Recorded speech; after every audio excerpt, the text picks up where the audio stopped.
I'm Amit Parikh, BE Mechanical from LD College of Engineering and 30 years into the professional career. And I have a great concern for the youth. So I used to share my, I call it e-task, experience, time, attitude, skill and knowledge with the youth. तो 2014 में मैं हिरण्मय महंता जी को मिला था. आपने शायद नाम सुना होगा, डॉक्टर अक्षय अग्रवाल जी जो वाइस चांसलर थे GTU में. तब मुझे ये बात पता नहीं थी, क्योंकि हिरण्मय जी को आप जब मिलेंगे तो मैं अगर उनकी प्रोफाइल पढ़ूंगा तो आपको लगेगा कि ही मस्ट बी अराउंड 40, 45, 50 तो एक नौजुवान मुझे उस वक्त मिला था. तो मैंने उस दिन कभी सोचा नहीं था कि एक ऐसा मौका आएगा कि उनका परिचय मैं दूंगा. Mister Hiranmay Mahanta is the CEO of Gujarat startup and innovation hub, I hub. किसने आई हब का नाम सुना है? ग्रेट, आपने. So I hub is one organisation जो यहाँ हमारी LD इंजीनियरिंग है उसके पास में है. You must visit I hub. एक बार उसको गूगल में देख लीजिए, फिर वहाँ पे चले जाइए. आई हब के हिरण्मय जी के साथ ही यहाँ पे बैठे हैं. तो he is the CEO of I hub. As an entrepreneur he co-founded Telepedia in College of Showcase innovations across universities in public domain to build a strong innovation culture across youth. मैं 2014 से देख रहा हूँ passionately, कोई भी youth मिला इसको startup के लिए मोटिवेट किया, उसको सपोर्ट किया, उसके साथ में रहे. वो नंबर के आदमी नहीं है, वरना वो गिना सकते हैं कि अभी तक कितने लोगों के जीवन में वो परिवर्तन ला चुके हैं. For this, he was awarded by former President Dr. APJ Abdul Kalam at IIM Ahmedabad. बहुत कम उम्र में उनको ये सौभाग्य प्राप्त हुआ कि कलाम साहब ने उनको रिकॉग्नाइज किया, उनको अप्रिशिएट किया. He is a member of Global Shaper Community and Initiative of World Economic Forum. ये बहुत बड़ी उपलब्धि है कि इतनी कम उम्र में वो member of global shaper community हुए. At present, he acts as a member of AICTE Startup Policy Implementation Committee at MHRD. ये कमिटी है जो स्टार्टअप में जो भी पॉलिसीज़ बनती है इसको कैसे इम्प्लीमेंट किया जाए, इसके लिए वो काम करते हैं. Through this he is making national strategy to make the innovation and student startup movement across 10,000 plus colleges affiliated with AICTE. तो ये एक बहुत बड़ा कार्य है. कोई काम शुरू करना और इसमें फिर सातत्य लाना और पैशनेटली काम करना इज़ वेरी इंपॉर्टेंट. मैं इनके लिए 3 P का इस्तेमाल कर रहा हूँ. Is very prompt, very positive, very passionate. और आज वो जो मुकाम पे पहुँचे हैं वो उनकी जर्नी ऐसे नहीं हुई. कभी कभी कोई यूथ आता है तो अगर बोलता है कि हाँ भैया इतनी कम उम्र में आप CEO बन गए, लेकिन पीछे देखेंगे तो मालूम पड़ेगा कुछ 8-10 साल से पैशनेटली ये काम करें तब ये लेवल पे पहुँचे हैं. He has contributed to the startup policy formulation and deployment strategy all over. 5 state में काम किया है उन्होंने. गुजरात में काम किया, वो अप्रिशिएट हुआ, कोई और स्टेट वालों ने बुलाया, वहाँ पे काम किया. तो ये हिरण्मय महंता जी है. उन्होंने एपोलॉजी किया एंड वी ऑल्सो एपोलॉजी कि गांधीनगर आप जानते हैं कि वहाँ पे जब बैठते हैं मिनिस्टर के साथ या IAS ऑफिसर के साथ तो हमारा समय हमारा नहीं होता. लेकिन मैं इतना आपको एश्योर कर रहा हूँ वहाँ पे भी जो काम कर रहे हैं फाइनली स्टार्टअप इकोसिस्टम के लिए ही कर रहे हैं. So now without wasting time I welcome you on behalf of AIMA. Thank you so much.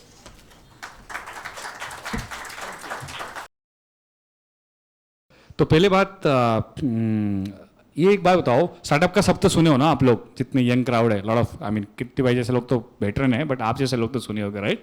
सो आप लोग अगर इंडियन इंडिपेंडेंस कब हुआ? 1947, राइट? 1947 से 2022 आज़ादी का 75 ईयर हुआ. 75 ईयर को हम लोग अगर 25 साल की अवधि में डिवाइड करते हैं, 25 होगा, तो पहला 25 साल जो है जो इस देश का इकोनॉमी को ड्राइव किया वो क्या था? Any guess? पहले 25 साल देश आज़ाद हुआ और हमें हमारा देश की इकोनॉमिक सिचुएशन सुधारना है, एक रोजी रोटी संभालना है, तो कौन सा सेक्टर पे फोकस किया? ना, एग्रीकल्चर. कौन बोला एग्रीकल्चर? कौन बोला? दोनों बोला, तो दोनों के लिए ताली बजाओ. ठीक है, पहला 25 साल का हमारा फोकस रहा एग्रीकल्चर. आप लोगों ने देखा होगा ना, इतने सारे अलग अलग टाइप के रिसर्च हुई, इंडियन एग्रीकल्चर इंस्टीट्यूशन बना। तो पहला 25 साल की कमाई की रणनीति, इकोनॉमिक रणनीति जो रहा वो एग्रीकल्चर का रहा। नेक्स्ट 25 साल क्या रहा? सबको ताली मिलेगा, जो सही जवाब देगा ना उसको ताली मिलेगा। सेकंड मतलब दूसरे 25 साल, पहला 25 एग्रीकल्चर, फिर सर्विस सेक्टर, इंडस्ट्री। मतलब मैं बात कर रहा हूँ मतलब 70s की, सोचो उस टाइम पे लाइसेंस राज, बहुत सारी चीज़ें थी, इंडस्ट्री तो नहीं होगा, क्या होगा? क्या किया हम लोगों ने? सोचा कि खेती बाड़ी तो कर रहे हैं, और थोड़ा करीब जाओ, नहीं मैन्युफैक्चरिंग थोड़ा सा वादा है, इंफ्रास्ट्रक्चर। तो आई सिद्धार्थ के लिए आ जाओ, ठीक है। हमने बहुत सारे रास्ता बनाए पूरे देश में, इंफ्रास्ट्रक्चर बनाया ताकि इकोनॉमिक कॉरिडोर्स बने, मूवमेंट्स हो।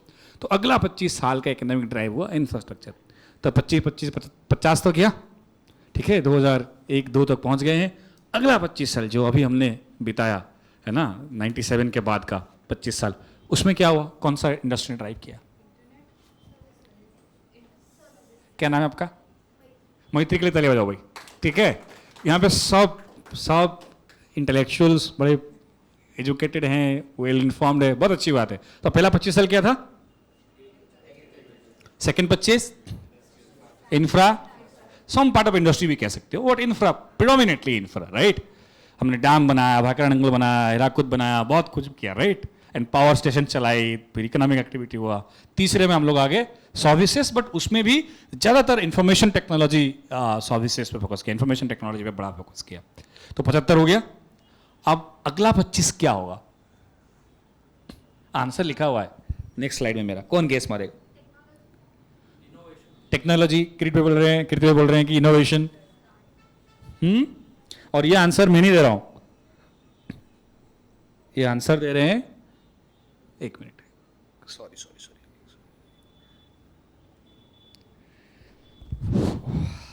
टेक्नोलॉजी कभी कभी ग्लिच करता है। आंसर दे रहे हैं देश के प्रधानमंत्री, है ना। ये उन्होंने 16 जनवरी को, जब 6 साल हुआ स्टार्टअप इंडिया एक्शन प्लान का, तो 16 जनवरी को भारत का स्टार्टअप दिवस डिक्लेयर किया और उन्होंने एक प्रोफाउंड स्टेटमेंट बोला। क्या लिखा है? कौन जो रीड करेगा उसको भी ताली मिलेगा। कौन करेगा बताओ? कोई भी, एनीबडी कैन वॉलंटियर यार, आई डोंट, मैं यहाँ पे ज्ञान देने नहीं आया हूँ। हाँ बोलो।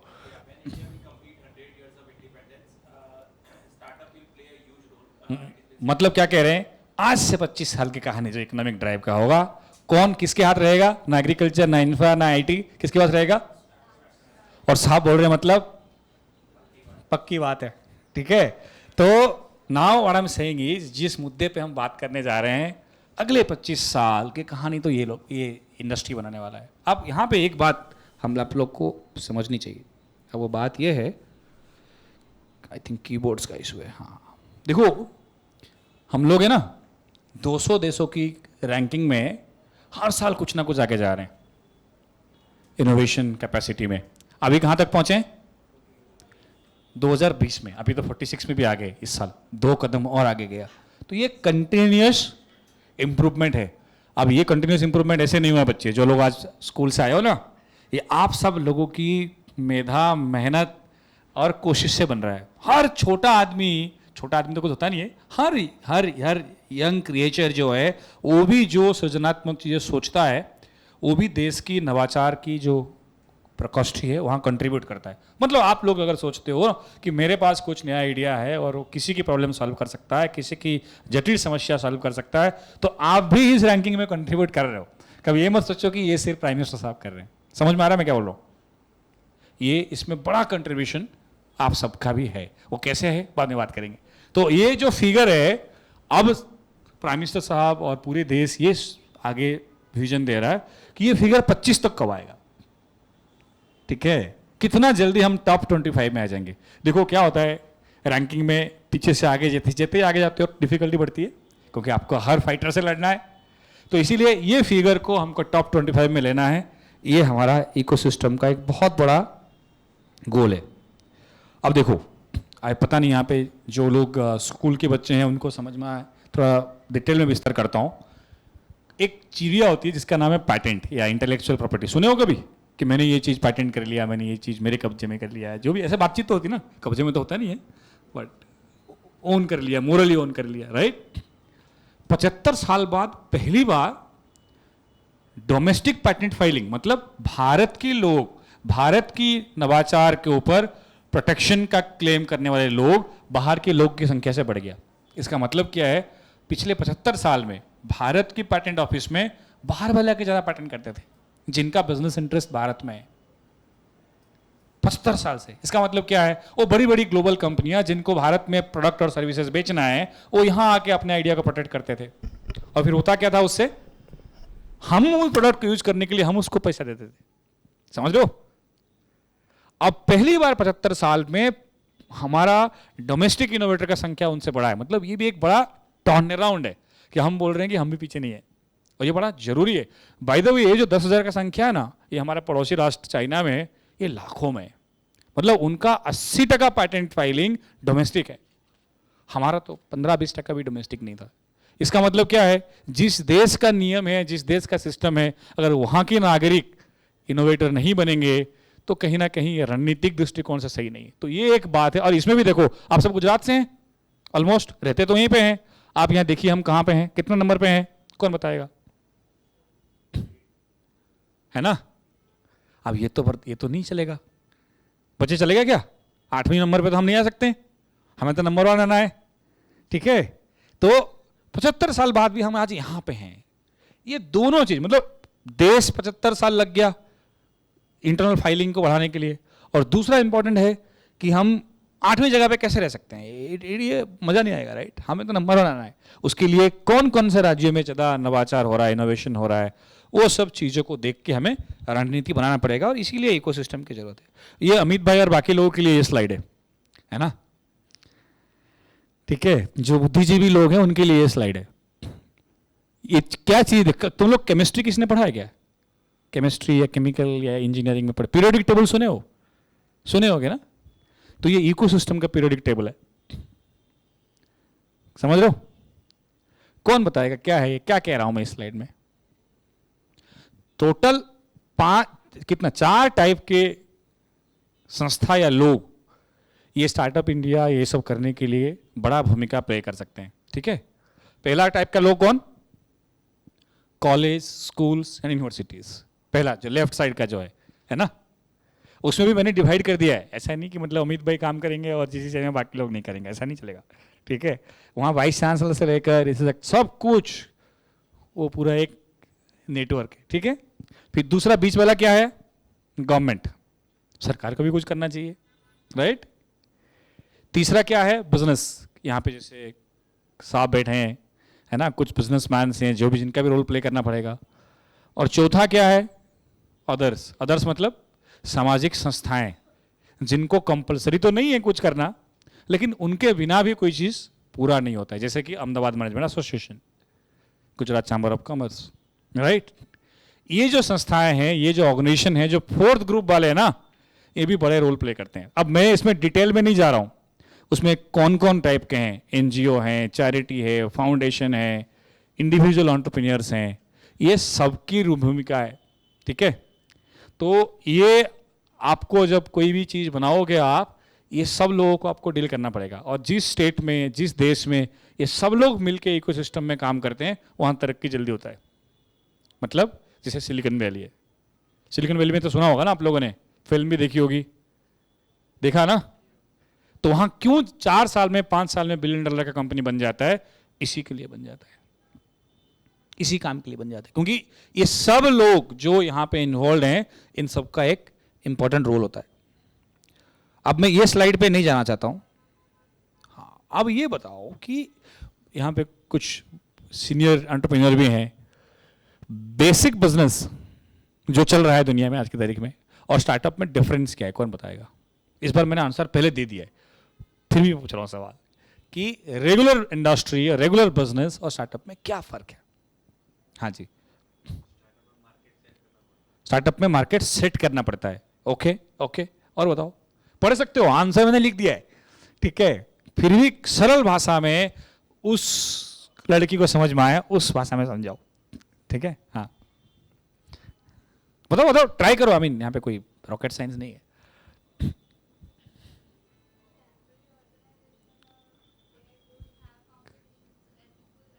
ओके, बताओ। Search for scalable business, okay, और न्यू इनोवेशंस, ओके, और पूरा ब्रेन को स्ट्रेस आउट कर दो. Think like you are teaching me. Regular business और स्टार्टअप में क्या फर्क है?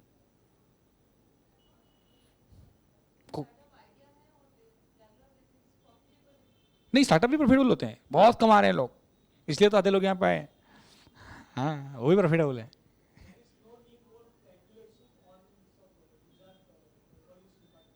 सॉरी, अच्छा, आप रेगुलेटरी चीजें बोल रहे हैं. अच्छा, ओके ओके, मैंने आंसर लिखा है, इसको स्टडी कर सकते हैं, देख सकते हैं क्या लिखा है, इससे पढ़ के बताओ.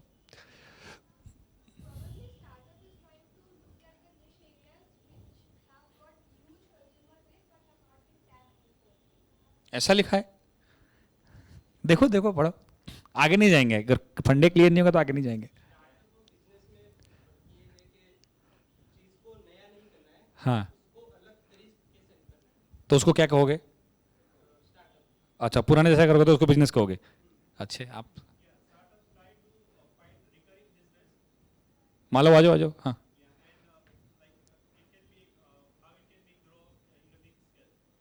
ऐसा है, चलिए.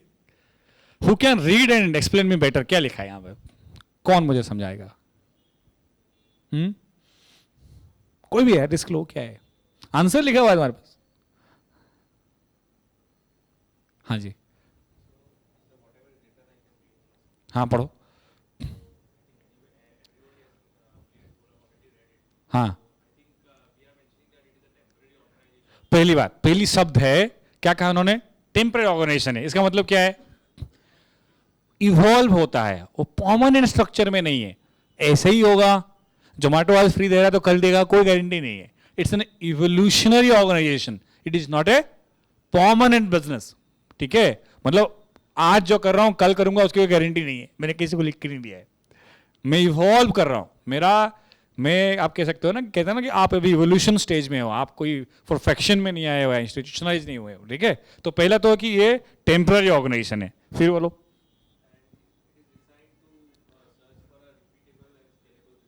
तो मतलब मैं अगर कुछ नया कर रहा हूं और इवॉल्व कर रहा हूं, लेकिन वो स्केलेबल भी चाहिए. स्केलेबल समझ रहे हो? ऐसा नहीं कि आप एक छोटा सा दुकान बनाया और अच्छा चल रहा है, हर रोज स्ट्रगल कर रहे हो कस्टमर के लिए, है ना, टेम्पररी तो हो ही, लेकिन स्केलेबल नहीं है. बुटीक हो आप, राइट? और खाली स्केलेबिलिटी से नहीं होगा बॉस, हमें जो है रिपीटेबिलिटी भी चाहिए. मतलब अगर मैं वो चीज यहां से लेकर उस गली में करना चाहता हूं तो वहां भी ला सकूं. Just to give an example, मान लो कि एक ऐसा इलाका है जहां लोग दाढ़ी नहीं बनाते हैं, कोई भी कस्टम है जो भी है, और आप वहां पे दाढ़ी बनाने का मशीन बेचने जाओ, तो रिपीटेबिलिटी नहीं आएगा ना वहां पे. समझ रहे हो मैं क्या कह रहा हूं? तो you have to figure out दोनों. स्केलेबिलिटी मतलब 5 से 500 तक जाओ, और रिपीटेबिलिटी बिना बाधा का इधर से उधर भी ले सकते हो. तो टेम्पररी है, स्केलेबिलिटी है, रिपीटेबिलिटी है. और एक इंपॉर्टेंट बात है, क्या है? लास्ट वाला बोल कर दिया है मैंने. इतना तो आसान कोई भी मास्टर नहीं देता होगा एग्जाम में. अच्छा, बिजनेस मॉडल क्या, तुम क्या समझते हो? सबको समझाओ.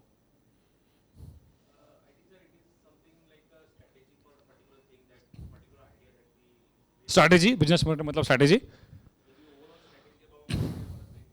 अच्छा, कितने लोगों को बिजनेस प्लान के बारे में सुना है? आज तक कभी किसी ने बोला बिजनेस प्लान? सुने है ना? तो अब ये बताइए कि बिजनेस प्लान का मतलब क्या है? कोई बता सकते हो? मतलब प्रॉफिट दे सके. अच्छा, sorry, funding to execution. Okay, और भी सरल भाषा में जाते हैं, मतलब ये जो हमारे छोटे बच्चे यहां बैठे ना, उसको समझ में आना चाहिए. ठीक है, उतना सरल भाषा में आप बोलो कि बिजनेस प्लान क्या है. गो टू परफेक्ट देसी लेवल. हाँ, प्रोटोटाइप. ओके, व्हाट यू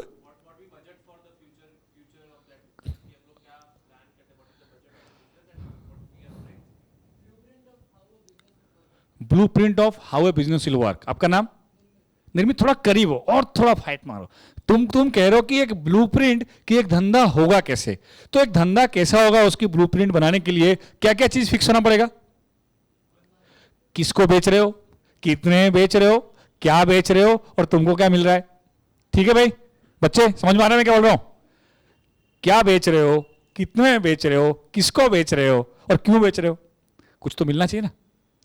तो जहां पे ये चारों चीज की आंसर है या आंसर लाया जा सकता है, वो है बिजनेस प्लान। मतलब प्लान तो तभी करोगे ना जब तुमको पता है कि नर्मदा जाना है कि तापी जाना है। मतलब जहां पे ये 5 चीजों का डेफिनेशन या टारगेट तुमको पता है, उसकी आंकड़ों को लेकर कुछ कुछ चीज को प्रेडिक्ट करना वो प्लान है। ठीक है, अब बताओ बिजनेस मॉडल क्या है।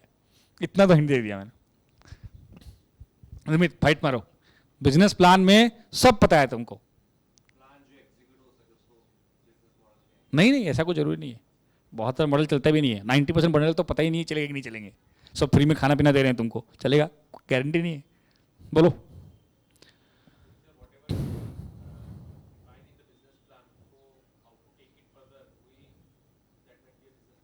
ऐसा तो तुम कह रहे हो कि दोनों सर्टेन चीज है। देखो अंग्रेजी भाषा में बोलो तो स्थिर चीज जो है बिजनेस प्लान है। तुमको पता है ऐसे होने वाला है, 5% 10% इधर उधर हो सकता है, बट नियरली यही आएगा, वो बिजनेस प्लान है। बिजनेस मॉडल क्या है? Ways to execute the business plan, deviation. देखो मैं एक बहुत सिंपल चीज समझाने की कोशिश कर रहा हूं। अगर तुम्हें फिक्स चीजों के बारे में इंफॉर्मेशन है और उससे कैलकुलेट कर सकते हो तो प्लान की हिस्सा है। लेकिन यहां पे क्या बोला, जो ऑर्गेनाइजेशन टेम्पररी है उसमें क्या फिक्स होगा? अभी जोमेटो को खुद को नहीं पता होगा कि कितने रुपए में क्या बेचूंगा तो क्या मिलेगा। जहां पे ये सब पैरामीटर अनसर्टेन है, लेकिन अनसर्टेन पैरामीटर में से एक या दो पैरामीटर को फिक्स करके आप अगर कुछ सिमुलेट करके जानना चाहते हो कि क्या हो सकता है, वो बिजनेस मॉडल। मतलब चारों तरफ खुला दरिया है। समझ रहे हो आप? जब पहली बार तुम्हारे घर में आपने खाना मंगाया, किसी ने मांगा था मेरे घर पे चाहिए, उसने प्याज्यूम किया, बोला भाई चलो घर पे ले लेता हूं, 5 रुपए देगा कि नहीं देगा देखते हैं, राइट। प्राइस को थोड़ा बहुत सेट किया, मार्केट थोड़ा बहुत सेट किया, राइट, और फिर अज्यूम किया, फिर वो नहीं चला तो दूसरा मॉडल पे लेके गया। समझ में आ रहा है क्या बोल रहा हूं? सो व्हाट इज इंपॉर्टेंट, ये चीज, इसलिए मैं आज बाकी सारे सीरियस बात पे नहीं बात करने वाला हूं, थोड़े से फंडे पे बात कर रहे हैं कि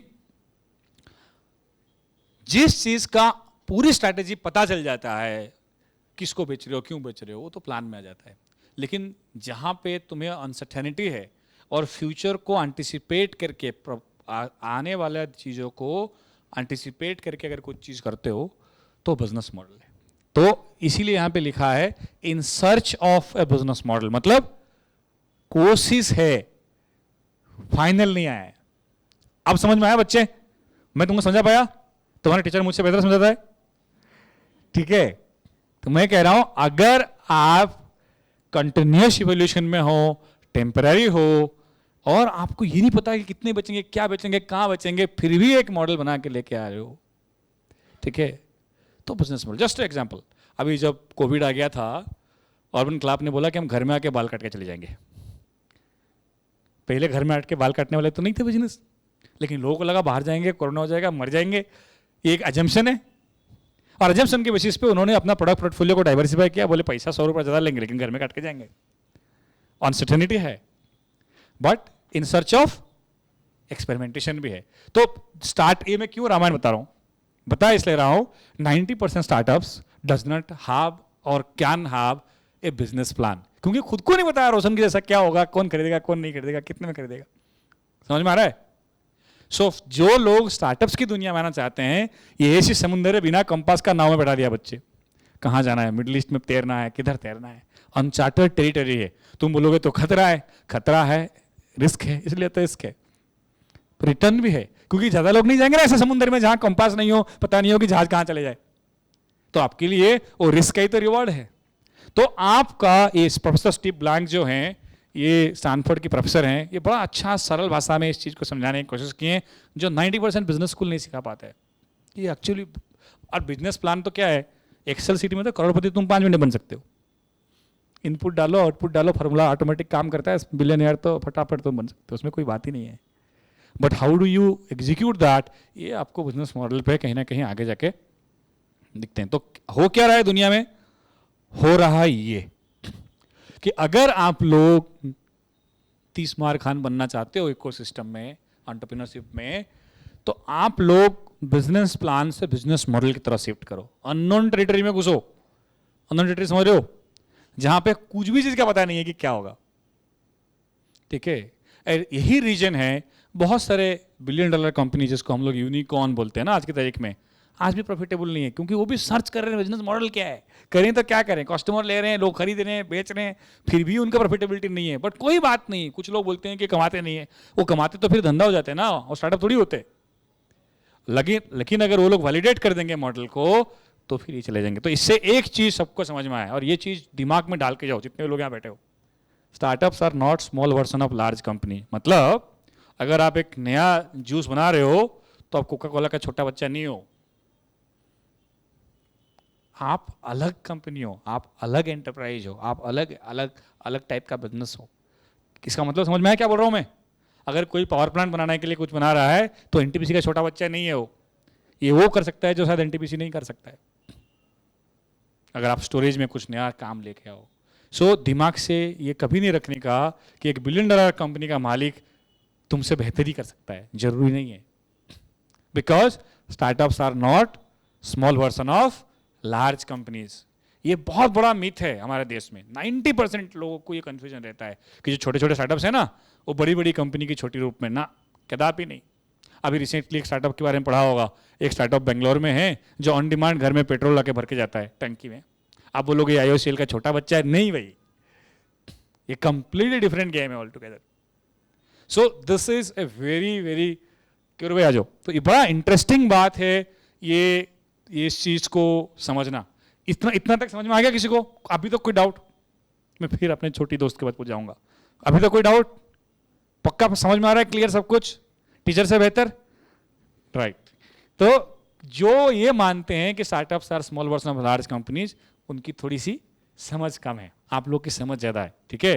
इसका मतलब अगर आप छोटा चीज भी बनाओ, कोई भी छोटा चीज बनाओ लेकिन यूनिक हो। मैं जैसे कि तुम्हें तुम्हारे भाषा में समझाता हूं, ये माइक क्या काम में आता है? आवाज बढ़ाने में काम में आता है, राइट। आप जहां भी जाते हो ऐसे ही माइक मिलता है ना, ठीक है। अब इस माइक में आप नया क्या बना सकते हो जो इस माइक कंपनी ने भी नहीं बनाया है? कुछ सोच सकते हो? साउंड क्लैरिटी ठीक है, वो तो बना सकता है। और मोर क्या करोगे प्रोग्रामिंग में?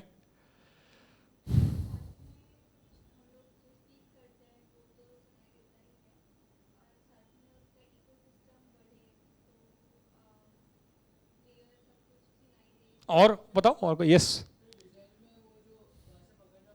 एक डिजाइन में कुछ कर सकते हो, कुछ पकड़ने में इजी रहे। ओके, ड्रोन लेके आपके हिसाब से चलते रहे, चलो ठीक है, बढ़िया है, अच्छी बात है। और बताओ, उधर जाना नहीं पड़ेगा, बड़ा ब्यूटीफुल आइडिया, ताली बजाओ यार, ठीक है। तो बोल रहे हैं कि मैं इधर उधर क्यों जाऊं यार, इट्स मेरा आज की तरह में गायरोस्कोप दुनिया का हर चीज पकड़ सकता है, तो ये क्यों नहीं पकड़ सकता है? मैंने बोला इधर से ही चला सकते हो ना। Just beautiful small example, if I can, ये कोई रॉकेट टेक्नोलॉजी, क्या मैं यहाँ से अगर सिंपल टच स्क्रीन को सिग्नल दे सकता हूँ तो चल सकता है ना? छोटा है। तो ये कंपनी कौन है? इसका कंपनी का ये नाम तो है नहीं, बट बेनामी नहीं है, नाम है। तो ये कंपनी कितना, कम से कम 500,000 करोड़ तो धंधा करता होगा। उसकी दिमाग में आइडिया क्यों नहीं आया? क्योंकि जो लोग जिस तालाब में रहता है ना, उस तालाब की गलतियां और अच्छी चीज नहीं समझ पाते हैं। यही चीज मैं कह रहा हूं कि स्टार्टअप्स, अगर तुम एक ऐसा माइक्रोफोन बनाते हो, तुम दोनों मिलकर कंपनी बनाओ, ठीक है, तुम ही को अच्छा करो, ये फीचर अच्छा करे। और मैं तुम्हें और एक आइडिया देता हूं, जब क्लासेस में हम पढ़ते हैं ना, बहुत बार दिक्कत होती है कि टीचर ने क्या बोला था, क्या सुना था, क्या लिखा है। नहीं, रिकॉर्ड तो एक चीज है, और एक कदम आगे जाओ, रिकॉर्ड से आगे की जाओ। मैं तो सोचा था, लेकिन मेरे को स्पीच टू टेक्स्ट परफेक्ट, साहब के लिए ताली बजाओ, ठीक है। मैं जो भी यहां लगभग कर रहा हूं, अगर टाइप हो के तुम लोग घर पहुंचे उससे पहले मेल में चला जाए, सॉफ्टवेयर तो फ्री में मिलता है ना, सिर्फ एक API तो इंटीग्रेट करनी है इसमें।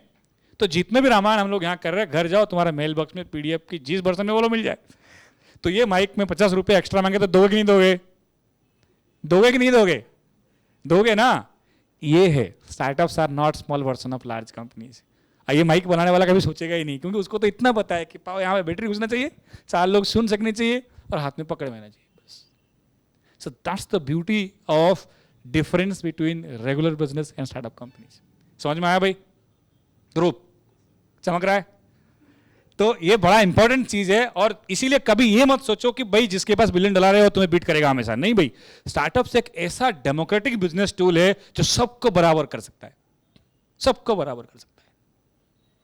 ठीक है, मतलब कितना भी ताकतवर क्यों ना हो, आप उस चीज को आराम से आगे ले सकते हो। ये थोड़ा देखो, आप लोग देखो पहले, फिर मैं बताता हूं क्या है।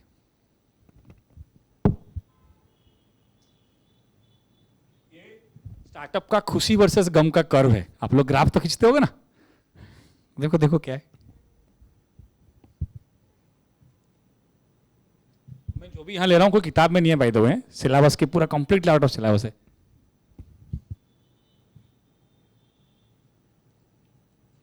कुछ समझ में आ रहा है?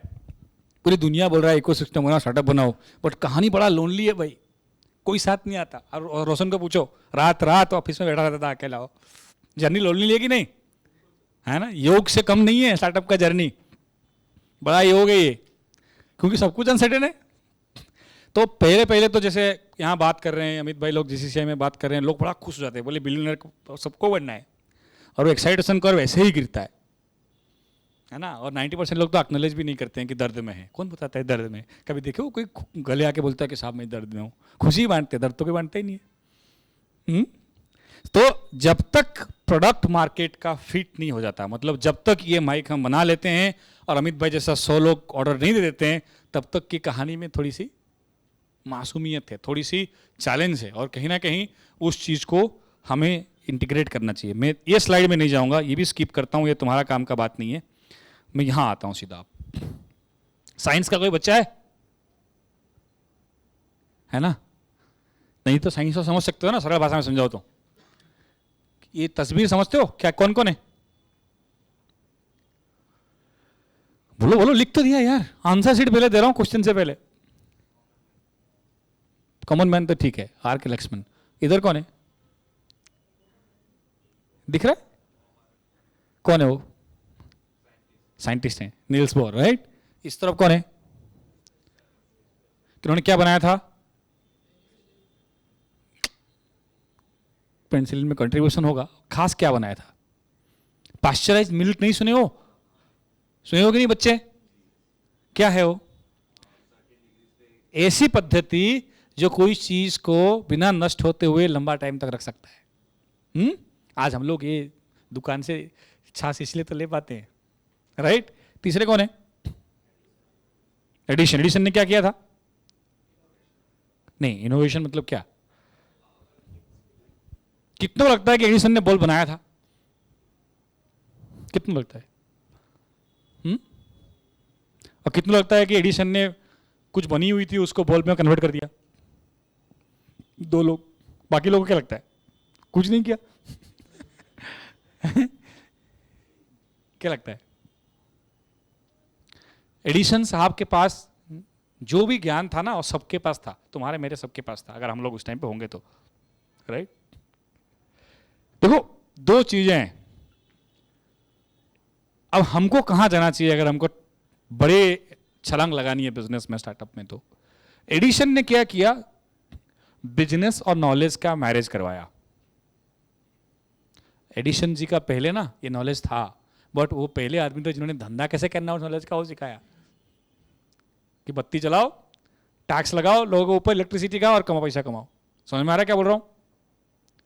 जब पहली बार वो जाके न्यूयॉर्क की मेयर को बोले ना कि ऐसा कुछ बॉल बनाया वो जलाओ, तो बोले यार किसको बॉल की जरूरत है, सबको केरोसिन मिल रहा है। उस टाइम पे रॉकफेलर का बहुत बड़ा ऑयल बिजनेस था, सबको केरोसिन मिल रहा था, तब भी किसी को इंटरेस्ट नहीं था।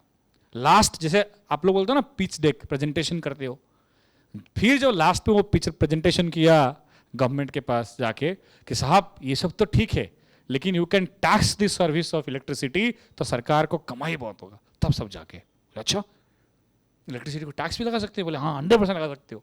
तब बनी बॉल। पूरी कहानी अगर आप लोग जानना चाहते हो, बड़ी लंबी कहानी है कैसे हुआ था।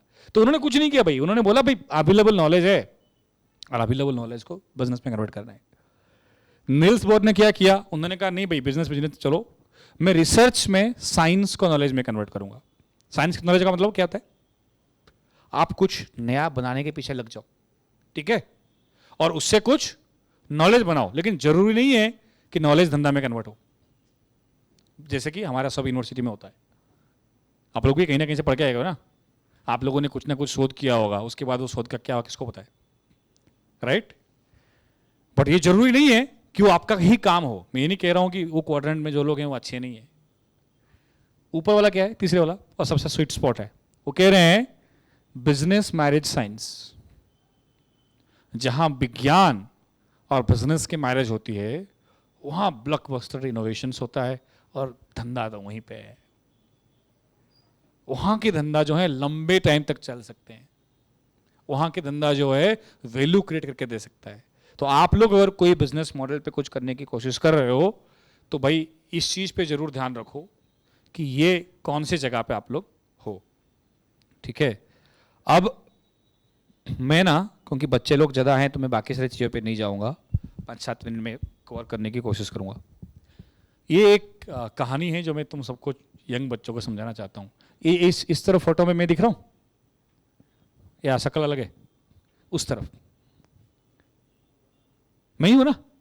बहुत ठंड था, ये जीबी पंत यूनिवर्सिटी का 5 साल पहले मेरे को बुलाया था, तो बड़ा मतलब पहली बार मैंने वहाँ पे कुमाऊं, क्या बोलते हैं वो, आर के नारायण की किताब है ना, वो फिर महसूस किया ठंडी की, बर्फ वाले स्टेशन में बैठ के रात को ना, इतना ठंडे वहाँ पे 0 डिग्री का टेम्परेचर था। तो बच्चों ने कहा कि आप आइए, तो गया था। तो ये जो लड़का है ना 2 साइड में खड़ा है, अंकित, ये मेरे को ट्रेन में मिला था उससे 1 साल पहले। इस कहानी के बाद फिर ओपन क्वेश्चन आंसर करेंगे, ठीक है। ये लड़का मेरे को ट्रेन में मिला था, तो मैं ट्रेन में जा रहा था, मैं यहाँ से राजधानी पकड़ के दिल्ली जा रहा था, तो राजस्थान के आसपास बॉर्डर में उसने मेरे को आया। तो ऑब्वियसली बुद्धिजीवी लोग, अमित भाई हमारे जैसे लोग कहीं भी जाते हैं तो कुछ ना कुछ फोन में बकर बकर चालू रखते हैं हमेशा, है ना, कुछ हो ना हो लेकिन बातचीत चालू रहती है। तो लड़का मेरे को बोला कि साहब ये आप साइंटिस्ट हो? तो मैंने बोला तेरे साइंटिस्ट का परिभाषा क्या है पहले बता। ठीक है, ऐसे डिग्री से साइंटिस्ट बनते तो सब साइंटिस्ट ही हैं यहाँ पे, है ना, सबके पास पीएचडी बहुत सारी डिग्रियाँ हैं। तुम तो अभी स्कूल में हो, ये डरावना वाले सीन में मत पढ़ो, है ना, लेकिन बहुत सारी डिग्रियाँ हैं। कुछ लोग तो 1-1, 2-2 पीएचडी में खुश नहीं होते हैं और 3-3 करते रहते हैं। तो मैंने कहा देख भाई, पढ़ाई लिखाई के हिसाब से तो मैं साइंटिस्ट नहीं हूँ, लेकिन मैं साइंस समझता हूँ। तो उसने बोला था साहब तो फ़ायदा क्या है, आप इतना समझते हो। फिर मैंने उसको कहा कि मैं उस टाइम पे भारत सरकार का एक all India council of technical education करके है, आप लोग इंजीनियरिंग वाले समझे होंगे, जहाँ से ये यूनिवर्सिटीज़ को, कॉलेजेस को डिग्री देने की मान्यता मिलती है। तो वहाँ एक भारत सरकार का इनोवेशन डिपार्टमेंट है, तो मैं भी उसमें जुड़ा हुआ था। मैंने उसको बड़ी बड़ी बातें बोल रहा था, मैं दुनिया बदल देंगे, ये कर देंगे, वो कर देंगे, सब कुछ सही चल रहा है ना, जन्नत ही जन्नत है। तो उसने कहा साहब लेकिन बात तो सही है, लेकिन मेरी जगह पे नहीं है। तो मैंने बोला कि नहीं तो तुम करो, तुम्हारा जिम्मेदारी बनता है भाई तुम कुछ करो। तो उसने बोला कि आप गारंटी लेते हो मैं कुछ करूँगा तो मेरे को कुछ मिलेगा? मैं बोला भाई गारंटी तो लेता हूँ मैं, क्योंकि जब जवाब नहीं दिया तो फिर लूँगा। तो उस टाइम पे 5-7 साल पहले मेरे पास स्मार्टफोन नहीं था भाई, मेरे पास वो छोटा वाला डब्बा वाला फ़ोन था, तो नंबर भी आधे टाइम पे सेव नहीं कर रहा था मैं। तो वो मेरे को दिल्ली में उतार दिया और मैं चला गया सीधा उधर। तो वो मुझे लगा कि अक्सर हम लोग ना हिपोक्रेट्स बहुत होते हैं, हम सपने तो बहुत दिखाते हैं लोगों की, भाई तुम कुछ करो हम मदद करेंगे, लेकिन फिर जब बात ही बारी आती ना, जानता है रोशन अच्छे से मेरे को, ठीक है, तो मजबूरी से नहीं कर पाते हैं या मजबूरी की बहाना देते हैं, जो भी होता है, अभाव या दुर्भाव जो भी बोलो, नहीं हो पाता है। तो ये लड़का भूला नहीं मेरे को अमित भाई, वो पता नहीं क्या हो गया उसको, फिर मैं तो भूल गया उसको। फिर 2-2.5 महीने बाद कहीं से नंबर ढूंढ के, शायद मैं थोड़ा एक्सेसिबल हूँ इंटरनेट पे, मेरा इन्फॉर्मेशन मिल जाता है, तो फ़ोन करके बोला साहब आपने बोला था प्रॉब्लम सॉल्व करना है। मैं बोला हाँ बोला था। तो बोले सॉल्व कर दिया। मैं बोला तो आगे? तो बोले आगे तो आपको लेना है, क्योंकि यहाँ तक की कमिटमेंट हुई थी ना कि मैं कुछ कर दूंगा तो तुम कुछ कर दोगे। मैंने कहा बात तो सही है। फिर मैंने कहा कि देखो सबसे आसान चीज़ क्या है, जैसे अमित भाई बहुत सारे स्टार्टअप्स को लेकर जीसीसीआई में अवार्ड देते हैं, ये करते हैं। मैंने कहा तेरे को मैं अवार्ड दिलाऊंगा। बोले उससे क्या होगा? वो बोलते बोले नहीं उससे बहुत कुछ होगा, अभी अवार्ड से लोग करते हैं। तो बोले कहाँ भरना है? मैंने बोला ये all India council of technical education का पोर्टल है, 10,000 कॉलेज है, उधर भरो। तो उसने बोला हिंदी में फॉर्म मिलेगा? मैं बोला क्यों? तो बोला मेरे को अंग्रेजी नहीं आता। मैंने बोला, फिर मैंने वहाँ फ़ोन किया हमारी टीम को, मैं दिल्ली में, मैंने कहा भाई सरकार में थोड़ा मल्टीलिंगुअल फॉर्म बना दो यार। किसने कहा कि इनोवेटर को भाषा एक ही होना चाहिए, अंग्रेजी, ठीक है। तो बनाया, भाई साहब ने भर डाले। तो मैंने सोचा कि साला छुटकारा मिला, ठीक है। फिर 4-5 महीने बाद फोन आया, उसने बोला साहब मदद चाहिए। बोला क्या? बोले मैं सिलेक्ट हो गया। बोला किधर? तो बोले वो कंपटीशन जिधर फॉर्म भरा था। तो बोले और क्या चाहिए? बोले अभी मैं ट्रेन में जाऊंगा, वहाँ क्या बात करनी है, क्या पिच डेक, आज हम लोग इवेंट कर रहे हैं, बोले लिखा है पिच डेक, बोले क्या है ये मेरे को करना क्या है वहाँ जाके। तो मैंने कहा कुछ नहीं है, 1000-2000 लोग होंगे और उनके सामने तुम्हें तुम्हारा कहानी बताना है। बोले बस। मैं बोला बस नहीं, उसमें चीज़ें होती है, क्या पैसा, क्या रेवेन्यू, वो सब। बोले साहब ये तो बड़ा कॉम्प्लेक्स चीज़ है, हिंदी में कैसे बनाओ पिच डेक। मैंने कहा तू तेरा कहानी तो बोल सकता है ना। बोले हाँ बोल दूंगा। ठीक है, तो पहुँच गया वहाँ पे, 1000 एप्लीकेशन से ज़्यादा थे और वो भाई साहब टॉप 3 में आ गए, तो उसको प्राइज मिला। तो मैं तो था नहीं वहाँ पे, फिर उसने कहीं से ढूंढा होगा मेरा नंबर, तो फ़ोन करके बोला साहब अब तीसरी नंबर पे भी आ गया हूँ देश में पूरे, अब तो कुछ करो।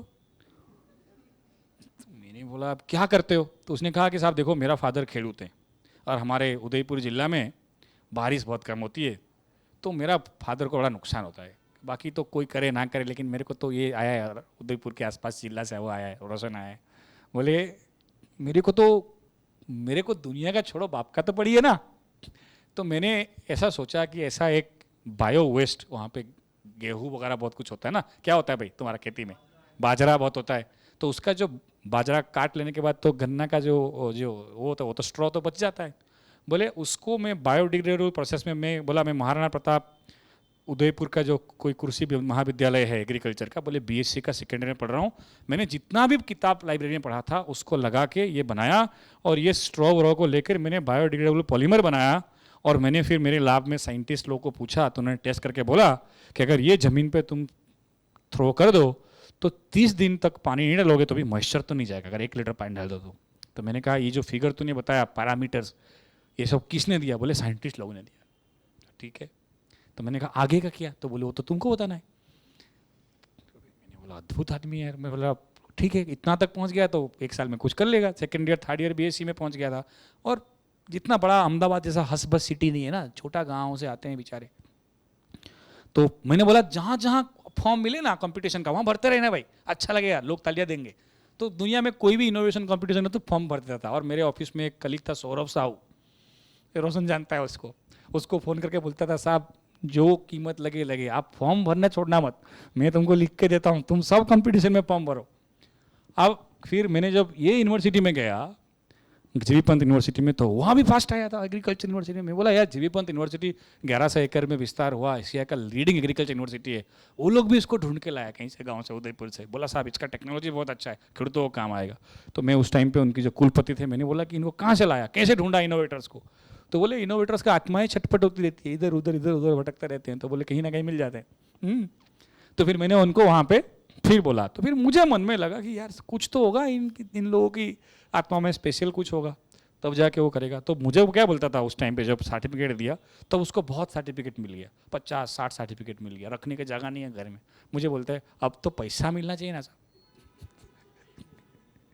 ठीक है, तो मेरे मुख वचन बोलो या दुआएं बोलो या इच्छा बोलो, मैं बोला अगले बार तो फॉर्म भरेगा तो पैसा मिलेगा। तो बोला पक्का। मैं बोला उसकी तो गारंटी नहीं है, लेकिन कोशिश कर सकते हो भाई।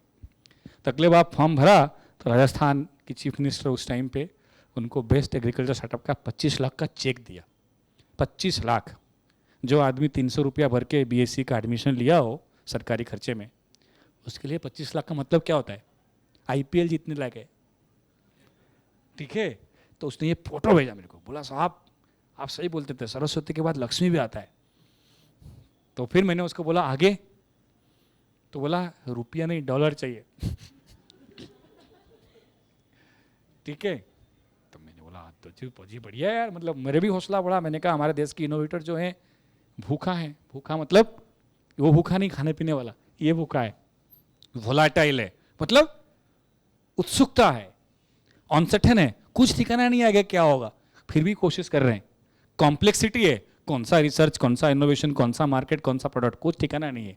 और दूसरा एम्बिग्यूटी है, कुछ भविष्य का गारंटी नहीं है। वो तो मैं गलती से मिलते रहता हूँ, मैं सबका फोन उठाता हूँ भाई दो। ठीक है, तो ऐसा भूखा आदमी निकला ये। तो फिर मैंने फिर कुछ ऐसा कुछ गड़बड़ हो गया कि मैं उसका फ़ोन नंबर खो दिया। ठीक है, मैंने फ़ोन चेंज किया, और फिर फ़ोन चेंज करने के बाद उसने भी कुछ फ़ोन चेंज किया, और हम दोनों ने एक दूसरे की नंबर ही मिस कर दिए। तो फिर वो भी मुझे ढूंढता रहा, मैं भी उसको ढूंढता रहा, कहाँ गया क्या हुआ। लेकिन कहते हैं ना कि जो मिलने वाले लोग होते हैं उनको खुदा मिला ही देता है प्रकृति। एक दिन में ये आए अहमदाबाद का कैंपस देखे हो, इधर रास्ते की उस तरफ है ना, और नया कैंपस उस तरफ है, तो शाम को टहलने के लिए मैं नया कैंपस में कुछ दोस्तों को मिलने गया था। तो वहाँ पे एक लॉन्ज है, तो वहाँ पे लड़का मेरे को मिला, ये थोड़ा सूट वूट में, मतलब जैसे टिपिकली इतनी आदत नहीं होती है उसको। तो मुझे बोला साहब इधर। मैं बोला हाँ, तू क्या कर रहे हैं? तो बोला IIM वालों ने बुलाया है मेरे को। मैं बोला अच्छा, IIM में घुसने के लिए 10 लाख लोग मनामारी कर रहे हैं और तेरे को बुलाया, मतलब कुछ तो किया होगा तूने भाई। तो उसने बोला कि एक कंपटीशन इन्होंने डिक्लेयर किया था और मैंने फॉर्म भर दिया था। तो मैंने बोला कौन सा कंपटीशन? बोले साहब पता नहीं, पावर ऑफ आइडिया कुछ बोल रहे थे, 30,000 लोगों ने भरा, मैंने भी भरा और मेरा टॉप 30 में आया। तो मैंने बोला अच्छा, 30,000 में से टॉप 30 में आया, मतलब 1000 में से एक। तो मैं बोला तो इधर क्यों गली में घूम रहे, तो बाकी 29 कहाँ हैं? तो बोले वो अंदर पढ़ रहे हैं, प्रोफेसर लोग उनको पढ़ा रहे हैं सब। तो मतलब तू क्या कर रहा है? बोले वो समझ नहीं आ रहा मेरे को, कुछ तो प्लान की बात कर रहे हैं लेकिन मेरे को चमक ही नहीं आ रहा है। बोले प्राइस लेके आओ, ये लेके आओ, ये ग्राफ वो ग्राफ, बोले कुछ पल्ले नहीं पड़ रहा है मेरे को। सिर्फ इतना पता है 50 लाख और मिले तो मैं छोटा सा दुकान चालू करके अच्छा धंधा चालू कर सकता हूँ। तो मैंने बोला तो भाई तो आया है तो सीख ले। बोले साहब ये तो फाइल देंगे ना तो पढ़ लूंगा बाद में। अच्छा है। फिर मैंने वहाँ पे जो हमारे मित्र लोग जो ये प्रोग्राम देखते हैं, मैंने उनको बोला कि भाई तुम लोग इसको हिंदी में दो ना। तो बोला नहीं हम तो अंग्रेजी में पढ़ाते हैं। कई बार हमारे देश की ज्ञान पद्धति ऐसी हो जाती है कि हम बहुत ज़्यादा इंग्लिश की कहते हैं ना कि अंग्रेजी के अभाव भी नहीं और प्रभाव भी नहीं, लेकिन घुस जाते हैं उसमें। तो लड़का ने मेरे को एक चीज़ तो सिखाया, बोले साहब आपने बोला ना फॉर्म भरते रहना है और मैं तो भरता रहता हूँ यहाँ पे, ठीक है। तो और इंटरेस्टिंग हादसा हो गया उसके साथ। ये जो टॉप 30 थे उनमें से 3 लोगों को इनको IIM के प्रोग्राम के बाद रॉयल सोसाइटी ऑफ लंदन में, जहाँ रॉयल सोसाइटी लंदन में सर रामानुजम जैसे लोग, CV रमन जैसे लोग, ऐसे लोग जहाँ फेलो हुआ करते हैं, मतलब साइंस की फील्ड की सबसे बाप वाला जगह है। सरल भाषा में तुमको तुम्हारी भाषा में बोलूँ तो, ठीक है। तुम्हारे लिए सबसे मस्त जगह क्या होगा? कांकरिया लेक, कुछ तो होगा, ठीक है। तो साइंस की फील्ड में लगता है कि रॉयल सोसाइटी का स्टाम्प लग गया, मतलब जोरदार लग गया, इस देश का मतलब दुनिया का सबसे बड़ा जगह है। तो वहाँ पे पूरे के पूरे एशिया में से 30 इनोवेटर्स को लेना था और 3 इधर जाने थे। तो वहाँ भी भाई साहब का नंबर 1 आ गया। तो फिर 3 साल इस बीच में हो गया। अब तो उसने बोला कि साहब मैं दीवार में तुम्हारा नंबर लिख कर रखा हूँ, कहीं भूल नहीं जाओ रे। तो मैंने बोला मैं भी तेरा लिख कर रखता हूँ। तो आया, फिर मुझे बोला कि साहब जब यहाँ तक आपने मदद करी दी थोड़ा बहुत, तो थोड़ा और मदद चाहिए। बोले क्या? बोला मेरे पूरे तहसील में किसी ने पासपोर्ट नहीं बनाया और मैं उधर जाऊँ कैसे? और वो वीज़ा ऑफिस में अंग्रेजी में पूछेगा, बोला वो उधर कुछ हिंदी का नहीं चल सकता। तो मैंने कहा भाई वहाँ तो हमारा नहीं चलता है, ठीक है, लेकिन हाँ हम कोशिश जरूर करेंगे कि एक लेटर वेटर लिख के देंगे तुमको कि तुम अच्छा इनोवेटर हो, अच्छा काम करते हो। तो बोले साहब कुछ भी करो, पहला आदमी तो जाएगा मेरे गांव से लंदन पर। तो कोट वोट बनाया, अच्छा खासा प्रेजेंटेशन लिया। भाई साहब पहली बार उसकी तहसील से पहला आदमी जो पासपोर्ट पे थप्पा लगाया, वीज़ा बनाया, गाँव वाले छोड़ने दूर दूर तक आए थे और फ्लाइट में लंदन उतरा। उतरते ही बोलता है कि साहब बोलना क्या है पीठ टेक में। तो मैंने उसको हमेशा की बात बोलता हूँ कि जो तू कर रहा है और जो तू समझता है और जो समस्या तू सॉल्व कर रहा है वही बता, साम आदमी को समझा। तो सब लोगों ने अंग्रेजी में बहुत अच्छा प्रेजेंटेशन दिया, और लाइव है यूट्यूब में, मैं आप सबको शेयर कर सकता हूँ। सब लोगों ने अंग्रेजी में जार्गन, मेरा वैल्यू प्रपोजिशन, मेरा बिजनेस मॉडल, इधर उधर मुझे बोलता था साहब ये तो मैं डर जाता हूँ देख के। बोले बोला तू चिंता मत कर, तू बोल। कि खड़ा हुआ और वहाँ पे तो हिंदी चलता नहीं, अंग्रेजी में बोलना पड़े, सब अंग्रेजी लोग थे। तो मैं बोला क्रांति से चलाओ जो भी समझ में आए। तो उसको पूछा कि बोलो कुछ, तो बेचारा फंबल हो रहा था। उसने कहा देखो, उसने सिंपल पीच में क्या बोला था मेरे को याद है, मैं तुमको शेयर भी करता हूँ। बोलता है माई father has a problem, you don't solve his problem, I am his son, so I solve his problem, he give me money, lot of people give me money, so I M startup. समझ में आया? Simple इतना बोला, मेरे बाप को तकलीफ है, उसका तकलीफ तुम दूर नहीं कर सकते हो, मार्केट दूर नहीं कर रहा है, मैंने अपना बुद्धि लगाया, तकलीफ दूर किया, उसके घर में लक्ष्मी आई, 5-10 लोग और लक्ष्मी दिया, मैं स्टार्टअप हूँ। Can you believe? Out of 30 best presenter from Asia, he got the first prize. ठीक है, पहला प्राइज मिला। तो साहब मुझे बोलते हैं साहब मैंने बोला क्या हुआ, लोग गलती से कुछ अलग तो नहीं समझ लिया? मैं बोला नहीं नहीं, तूने जो बोला सही बोला है और यही चीज़ है। फिर मुझे बोलता है आप तो साहब इधर ट्रैवल कर लिया, आप जापान जाएंगे। मैंने बोला भाई देखे ना, अभी अपने को प्रोडक्ट बना के मार्केट में जाना है। तो बोले नहीं नहीं साहब इधर तो कुछ नहीं होगा उदयपुर में, हमारे को पता है। बोले तो भाई साहब आए इज्जत से, गांव वाले, घर वाले, ऑब्वियसली पहला लड़का रोशन जैसा। रोशन भी पहली बार कहाँ गया था? तुर्की गया था, राइट? पहली बार तुर्की गया था। इसको हम लोगों ने स्पॉन्सरशिप सरकार की तरफ से, हम लोग स्टार्टअप्स लोग को बाहर जाने के लिए भी खर्चा देते हैं, पूरा खर्चा देते हैं। आप यहाँ कुछ करो, आप दुनिया में कोई भी जगह जाना चाहते हो हम भेज सकते हैं। तो रोशन का पता है लास्ट दिन तक इसको पता नहीं था कि इसको सरकार पैसा देगा कि नहीं देगा, फिर भी लगा रहता था इसके पास। तो I remember you such A humble गाय, उसके पास बैग नहीं था, मुझे बोला तुम्हारा बैग दे दो मेरे को, but he went there, startup तुर्की में पिच करके आया वो रोशन जो है। उस टाइम पे एलडी कॉलेज के हॉस्टल में रहता था, हॉस्टल की मेस की खाना खा के ये तो जाके तुर्की में जीत के आया है, राइट। तो फिर जब ये लड़का आया तब मुझे लगा कि यार दुनिया में कुछ तो देवी शक्ति होगी, है ना। मैं सिर्फ इसको क्या बोलता था, फॉर्म भरो और वो भर जाता था और कुछ ना कुछ हो जाता था उसके साथ, ठीक है। जब यहाँ आया तो उसने कुछ तो और कहीं जगह भरा होगा, तो यहाँ पे उस टाइम पे जापान की प्राइम मिनिस्टर आए थे, आपको याद होगा, बुलेट ट्रेन की बात हो रही थी, तो उसके बारे में कहीं आया, तो कोई एक प्रेस ब्यूरो में उनको इन्फॉर्मेशन मिला कि ये एग्रीकल्चर का प्रॉब्लम, तो ये भाई साहब ने कोई जापानीज भाषा में कोई एक जापानीज फॉर्म भी भर दिए थे वहाँ पे। तो यूनिवर्सिटी ऑफ टोक्यो से इसको कॉल आया कि साहब तुम्हारा तो इनोवेशन बहुत जोरदार है, तुमको टोक्यो आने का है। तो वो बोलता है कि पहली बार तो हम लोगों ने मैप में देखे कि भाई है किधर ये है ना, मतलब इधर से जाना है तो किधर जाना है, सिंगापुर जाना है, सिंगापुर से उधर जाना है, उधर से उधर जाना है, कहाँ जाना का है। क्या कहने की मैं कोशिश कर रहा हूँ, कोई भी इंसान जिसको इतना भी नहीं पता हो कि उसके साथ क्या हो रहा है, वो भी इनोवेटर बन सकता है, वो भी जोरदार काम कर सकता है, ठीक है।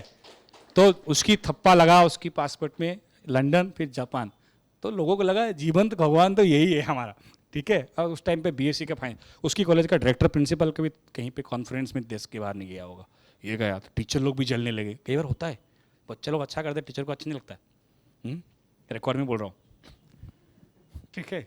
तो उन्होंने बोला यार ये बच्चा क्या कर रहा है, ऐसा कर रहा है वैसा कर रहा है, एग्जाम में 2-3 मार्क कम करना चालू कर दिया उसका, ठीक है। तो इसने इसको फिर मुझे बोला सर मेरे साथ ऐसा हो रहा है, मैंने कहा डंडी का नहीं है, 10 रुपये का सर्टिफिकेट के लिए क्या पड़ रहा है, वो तो कहीं से भी जरस मार सकता है, ठीक है। तो उसने कहा साहब यही है, फिर जापान चला गया, और कोविड के टाइम था, कोविड का जस्ट पहले, तो जापान में जाके उसने जापानी साइंटिस्ट को बोला कि देखो ये मेरा मिट्टी में ऐसे डाल दो, 40 दिन तक तो पानी डालने की जरूरत नहीं है। जापान में तो टिपिकली समुंदर के अंदर वाला देश है, लेकिन वहाँ भी बहुत सारे सेमी एरिड रीजन है जहाँ खेती बाड़ी के लिए प्रॉब्लम है, तो उनको बड़ा मस्त लगा। तो जापान की उस यूनिवर्सिटी वालों ने इसकी स्टोरी छपवा दी, जापानीज भाषा में तो पढ़ के समझ में भी नहीं आया उदयपुर में क्या लिखा है इसके अंदर, लेकिन उसने उसका इंग्लिश ट्रांसलेशन भेजा, और इंग्लिश ट्रांसलेशन बड़ा ज़बरदस्त था। जापान वालों ने लिखा था कि जापान की जो खेडूत हैं उनके लिए राजस्थान का, उदयपुर का, जंगल इलाका का ये बच्चा का शोध गेम चेंजिंग हो सकता है, ऐसा जापानी भाषा में लिखा था। तो उसने उसका इंग्लिश ट्रांसलेट करके मेरे को भेजा, मेरे को बोला कि साहब ये पढ़ने लायक है। बोला क्यों? बोले अजीब दुनिया है। बोले कैसे? तो कहता है हमको लगता है कि उसका बुलेट ट्रेन लाएंगे तो हम टेक्नोलॉजी में बड़ा हो जाएंगे, साला उसको लगता है कि मेरा टेक्नोलॉजी का तो वो बड़ा हो जाएगा। इशू क्या है? तो मैंने फिर पहली बार ये समझा मैं कि मतलब आप अगर सही ज़रूरत को सॉल्व करो तो आप दुनिया में कहीं भी नंबर 1 बन सकते हो। अभी आया नहीं है, उधर ही है। अभी 15-20 दिन पहले ही बात हो रहा था, बोले साहब इतना मजा आने लगा इधर, धंधा कोई टेंशन नहीं है, सर्टिफिकेट का प्रॉब्लम नहीं है, सब कुछ ये लोग करके देते हैं। बोले सिर्फ यही है टाइम पे स्टेशन में पहुंचना पड़ता है, टाइम पे जाना पड़ता है, वो आदत थोड़ा सुधर गया। बोले अदरवाइज वहाँ सब छूट जाती है। तो फिर जापान गवर्नमेंट ने 20 मिलियन का उनकी करेंसी में उन्होंने उसको बोला, 20 मिलियन मतलब देसी भाषा में बोला तो 150-200 करोड़ का आसपास का इन्वेस्टमेंट। अभी कॉलेज से निकल गया या निकल दे जो भी है, कॉलेज से तो स्नातक होकर निकल गया। अभी ये और उसकी 2 दोस्त उधर ही यूनिवर्सिटी में बैठ के ये लोग बनाया, वहाँ वो लोग मैन्युफैक्चरिंग प्लांट बनाने की बात कर रहे हैं। पर वो लड़का मुझे अभी भी बोलता है, बोले साहब फिर भी दुख है। बोले क्या है? बोले यार मेरे खेडूतों को प्रॉब्लम सॉल्व नहीं हो पा रहा। बोले मैं जापान में तो दे पा रहा हूँ लेकिन मैं उदयपुर में दे नहीं पा रहा। तो ये इकोसिस्टम की एक कमजोरी मानो या ताकत मानो या जो भी मानो कि ये जर्नी उसकी 1.5 साल से 2 साल से ज़्यादा होगा नहीं। और इतना सीधा आदमी है नारायण। वो मुझे बोला साहब देखो, वो अभी बोलते हैं, बोले साहब एक भाषा काफ़ी है। बोले कैसे? बोले जब इधर आया ना तो मेरे को हिंदी भी नहीं काम आता था, तो मैं तो अनपढ़ था इस मामले में, जो भी समझाना था इशारों में समझाना था, बाकी थोड़ा इंग्लिश में पता था। तो मैं अच्छा इंग्लिश जानूँ ना जानूँ, मेरे बैकग्राउंड सही है नहीं है, क्या फ़र्क पड़ता है। तो इंटरेस्टिंग जर्नी ये है कहीं कि जो शायद प्राइम मिनिस्टर पहले बोल रहे थे, मैं उसकी खाली लास्ट एक स्लाइड में उसका अंत करना चाहूँगा। उसने मेरे को एक बात कहा और जिसकी बेसिस पे मैंने एक छोटा स्लाइड बनाया था। उस टाइम पे भारत सरकार के शिक्षा विभाग में एक मीटिंग में सब राज्यों के सचिव लोग आए थे, तो मैंने 2 स्लाइड प्रेजेंटेशन करी थी, वो मैं तुम सबको दिखा के अंत करना चाहता हूँ। मैं सवाल ये पूछा कि भाई ये नारायण लाल ही कर पाया, इतने सारे अच्छे सूट वूट वाले लोग हमारे यहाँ पढ़ते हैं, वो क्यों नहीं कर पाते? क्या ये हादसा था उसके लिए, या हम सिस्टमेटिकली 1000 नारायण लाल हम बना सकते हैं? इस सवाल का जवाब ढूंढना बड़ा ज़रूरी था हमारे जैसे लोगों के लिए, जो नियम बनाते हैं सरकार में, जो पॉलिसी बनाते हैं। तो सवाल का जवाब मेरे को नारायण लाल ने दिया, और उस सवाल का जवाब ऐसा है, ये देखो, थोड़ा 1 सेकंड के लिए देखो, फिर बोलो क्या ये कौन समझाएगा भाई?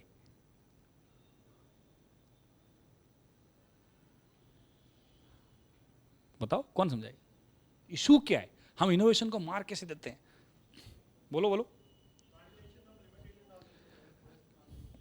प्लांटेशन वाला क्या करता है? ये हमारा टिपिकल यूनिवर्सिटी सिस्टम्स हैं, टिपिकल प्रोफेशनल सिस्टम जो हम रन करते हैं। वहाँ पे हम बोलते हैं एलडी का मैकेनिक आईटी वाला बच्चा है, तुम लोग इतना डिस्टेंस पे बैठोगे, इतना ही सोचोगे, इससे ज़्यादा होगा तो काट देंगे।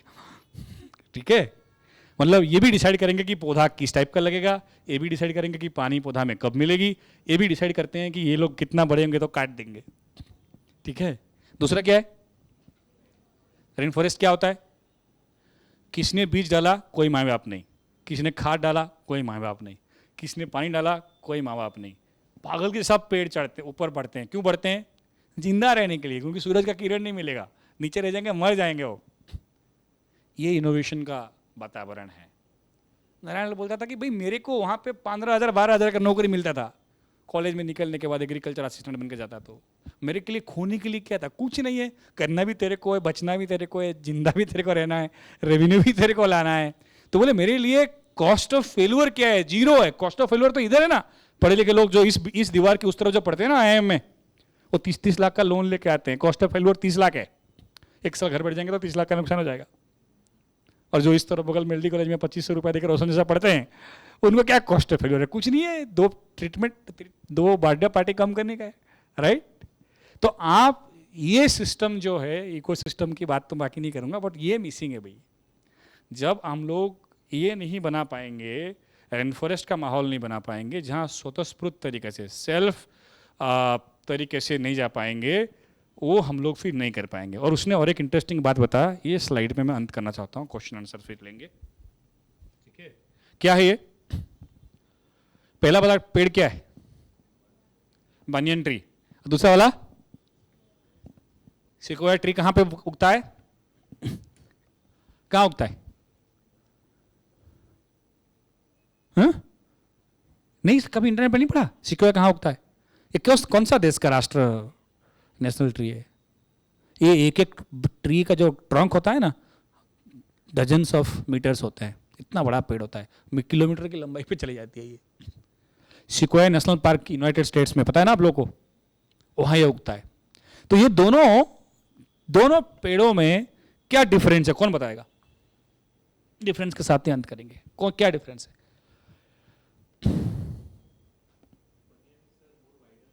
मतलब हॉरिजॉन्टल स्प्रेड करता है, टॉलर मतलब वर्टिकली ग्रो करता है।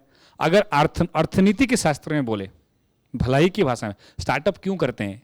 खुद की भलाई, दूसरों की भलाई, स्वांत सुखाए और बहुजन हिताय, या बहुजन हिताय बहुजन सुखाए, गांधी जी की भाषा में बोले, जिसमें ही बोले, राइट? तो बहुजन हिताय बहुजन सुखाए में या इंक्लूसिव ग्रोथ के लिए सिक्वोया वाला मॉडल सही है कि बनियन वाला मॉडल सही है? क्यों? छाई भी देगा, फैलेगा, विस्तार लाएगा। ठीक है, अमेरिका में जितने भी स्टार्टअप कंपनी बन रहे हैं ना, वो सिक्वोया जैसे हैं। 5 साल में $1 बिलियन बनने का, कितनों की प्रॉफिट करके कल्याण किया नहीं किया अलग मामला है। वेंचर फंड ले लो, हाइपर ग्रोथ मार्केट में चले जाओ, फाउंडर्स को करोड़पति बनाओ, इन्वेस्टर को करोड़पति बनाओ, फिर बाद में जो होगा दिखा जाएगा। लेकिन भारत में जो एंटरप्रेन्योर्स हैं, जैसे मैंने नारायण लाल का स्टोरी बताया, वो अभी भी टोक्यो से मुझे बोलता है कि यार उदयपुर के खेडूतों का क्या कर सकते हैं साहब, कैसा बनाए बिजनेस मॉडल, कैसे बनाए वहाँ बेचने के लिए। जितने भी लोग कुछ करना चाहते हो, ये दोनों पैराडाइम है दुनिया में स्टार्टअप में। एक है कुछ ही लोग की स्वार्थ के लिए पूरी इकोसिस्टम जुड़ जाए, या कुछ ही लोग को ज़्यादा फायदा दे, बाकी लोगों को कम फायदा दे। और दूसरा मॉडल है बनियन ट्री जैसा, सबको सब कुछ दे।